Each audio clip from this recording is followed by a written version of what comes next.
Lamar High School parents demanding increased security following the shooting death of a senior student near campus on Tuesday. Good afternoon, I'm Sherman Chow. This is 18-year-old DeLindsay Mack. He was gunned down just 1 block from Lamar High.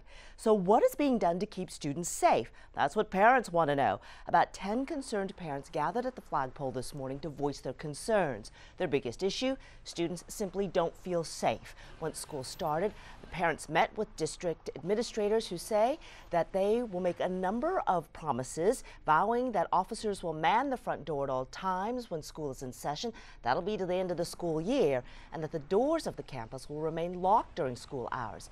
Parents say it's a small step in the right direction, but believe more should be done.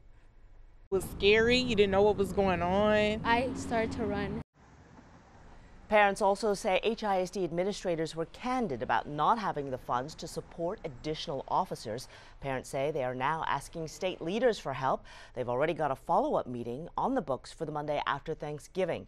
HISD says it will release a statement shortly. Police still searching for the gunman who killed DeLindsay Mack.